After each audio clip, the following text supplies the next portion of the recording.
Bonjour à tous et bienvenue sur TV Finance dans la matinale de l'entrepreneur, notre rendez-vous économique et financier. Nous recevons ce matin Mehdi Gaïdji, président d'Horizon AM, une société de gestion spécialiste des investissements immobiliers résidentiels. Bonjour, nous sommes ravis de vous accueillir sur le plateau. Merci de me recevoir. Alors présentez-nous brièvement votre société de gestion, les clients, les sommes gérées. Alors Horizon Asset Management est une société de gestion spécialisée dans le financement de l'immobilier résidentiel. Et donc, elle intervient auprès d'opérateurs immobiliers dans le financement de la réhabilitation, transformation et promotion immobilière. En l'occurrence, elle finance des opérateurs dans la production de logements neufs, mais également dans le logement ancien, tout ce qui est immeuble existant, dans l'amélioration de son habitat. Aujourd'hui, la clientèle principale de la société de gestion s'adresse à deux types d'investisseurs. D'abord des investisseurs particuliers, donc des épargnants privés, comme on peut l'être vous et moi, qui peuvent bénéficier de nos fonds d'investissement à travers une fiscalité avantageuse, notamment la fiscalité des plans d'épargne en action, c'est hors champ IFI, et également différentes fiscalités adjacentes à la souscription du capital. Nous adressons également à une clientèle professionnelle depuis 2016, qui consiste à être des conseils en gestion de patrimoine, des assureurs, des caisses de retraite, des mutuelles, mais aussi également des family office et la banque privée en tant que telle. Donc aujourd'hui, nous avons à peu près 1000 actionnaires épargnants privés et depuis 2016, nous avons accentué notre exposition et notre offre auprès des professionnels et nous avons développé des gammes spécifiques pour eux. Et alors, au niveau du montant des actifs gérés, Alors aujourd'hui, nous avons 120 millions d'euros de collecte réalisée, moitié auprès d'épargnants privés, moitié auprès de professionnels. Ça permet de générer un volume d'affaires supérieur à un demi-milliard, spécifiquement dans des opérations donc, de promotion et réhabilitation immobilière. Justement, j'allais vous demander en quoi vos investissements immobiliers se différencient-ils des autres ? Alors traditionnellement, les fonds d'investissement ou même les particuliers, quand ils réalisent un achat immobilier, ils l'effectuent sur une période longue. On achète un actif qu'on met en location ou en exploitation. Et au terme longue, ça peut être 10, 15, 20 ans. Ouais. Et donc en l'occurrence, les fonds d'investissement achetant ces actifs prétendent à générer un rendement locatif sur le long terme et éventuellement une plus-value à la revente en tant que telle. Nous allons travailler la classe d'actifs immobiliers d'une façon totalement différente. Notre vocation n'est pas de détenir de l'immobilier sur le long terme. Nous agissons sur des cycles courts. Nous agissons principalement sur le moment de la production du logement et non pas sa détention. Donc c'est la phase vraiment initiale et cette phase-là, elle dure en moyenne 36 mois.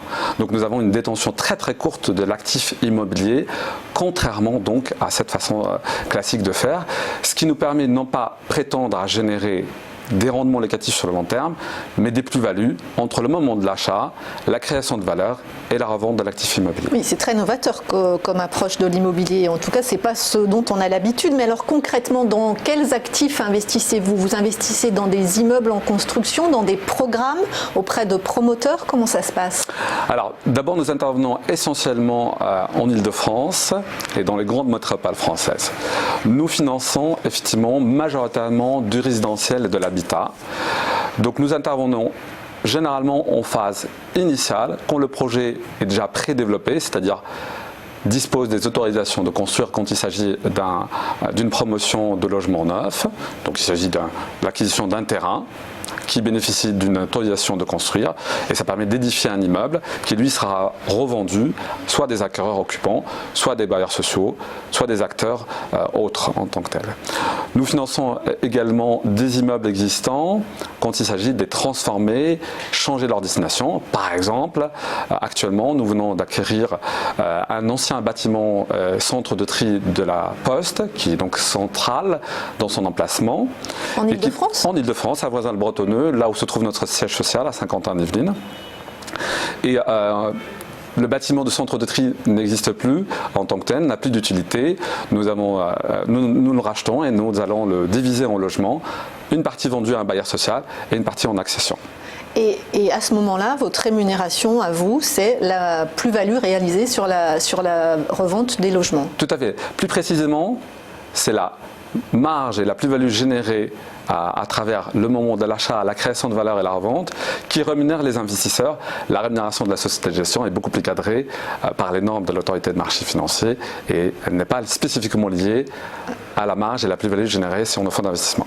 Et alors, dans un secteur aussi dynamique que l'immobilier, alors en plus en Île-de-France, est-ce que c'est difficile de trouver des cibles? Alors évidemment, la Poste a encore quelques pépites, mais autrement, est-ce que vous avez du mal à trouver des immeubles ou des programmes? C'est tout à fait l'inverse. Aujourd'hui, absolument. Par exemple, pour 2020, nous disposons déjà de 40 opérations identifiées, ce qui équivaut à peu près à 80 millions d'euros de collecte à réaliser pour le financement de ces opérations. Nous travaillons d'une manière assez pérenne. Nous finançons des opérateurs avec lesquels on tend à construire une relation long terme.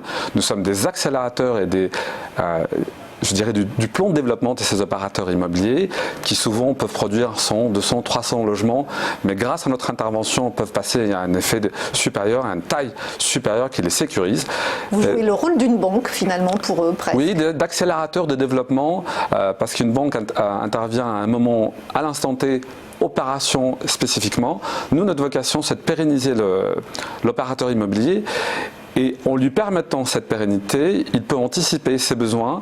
Et aujourd'hui, le meilleur sourcing que nous pouvons avoir d'opportunités d'achat immobilier reste nos partenaires avec lesquels nous travaillons donc de façon extrêmement structurelle. Nous pouvons aussi amener énormément d'ingénierie complémentaire qui ne sont pas uniquement du pur financement. Comme quoi, par exemple? De l'ingénierie juridique, de l'ingénierie fiscale dans le montage des opérations, du pilotage opérationnel, puisque le groupe Horizon, dans lequel la société de gestion Horizon Asset Management que je préside en fait partie, amène aussi du pilotage opérationnel. Nous pouvons également intervenir sur la transaction immobilière, donc la revente des biens immobiliers à travers notre réseau, notamment de professionnels, ce qui permet en fin de compte de intervenir sous toute la chaîne de création de valeur d'un opérateur immobilier. Et donc forcément, aujourd'hui, nous sommes plutôt assaillis par ce genre de demande et nous refusons tous les jours différents projets. On est vraiment dans la schématique inverse. Nous n'avons aucun problème de sourcing et d'identification d'actifs immobiliers. Et alors, est-ce que vous redoutez que les conditions de crédit immobilier qui sont effectivement liées aux politiques très accommodantes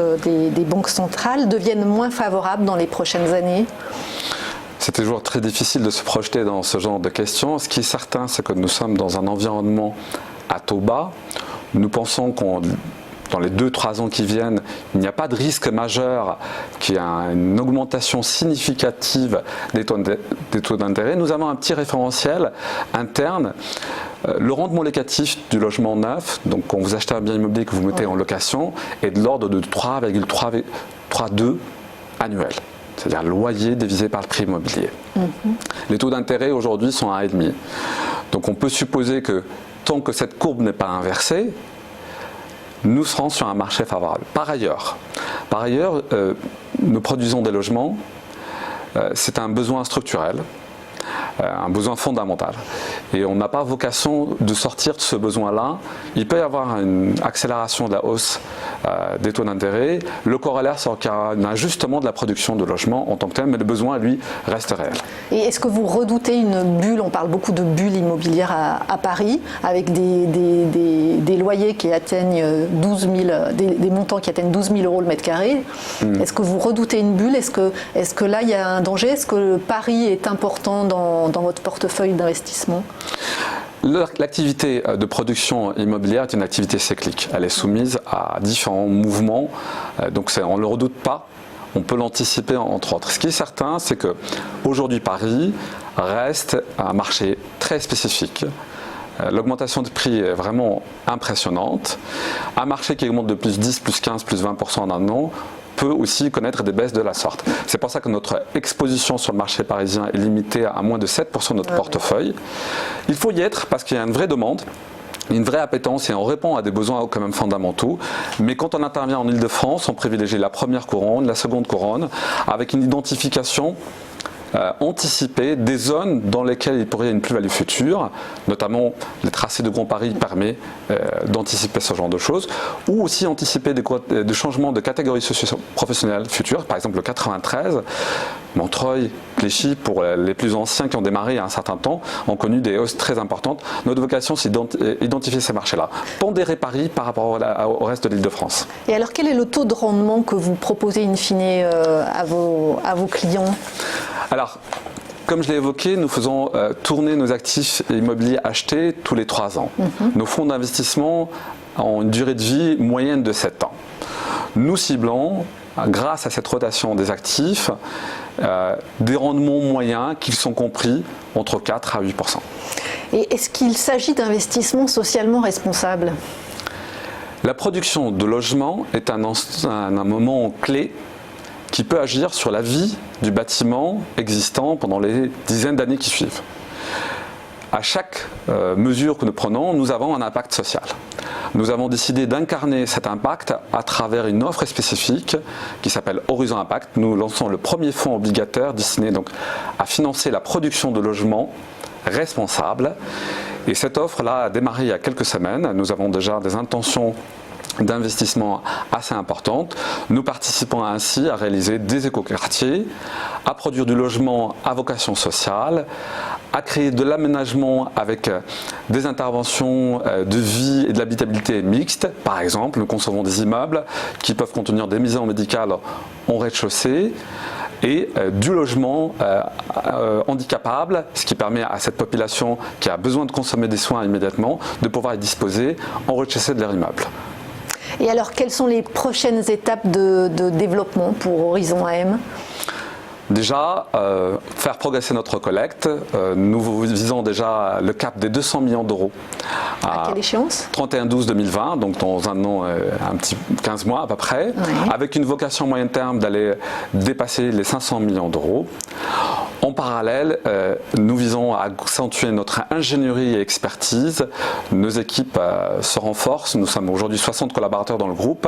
Nous souhaitons aller vers 80. Donc j'en profite pour passer le message. Nous recrutons avec plaisir puisque nous sommes en plein développement. Avis aux candidats. Merci beaucoup Mehdi Gaïdji. Je le rappelle, vous êtes président d'Horizon AM. Merci.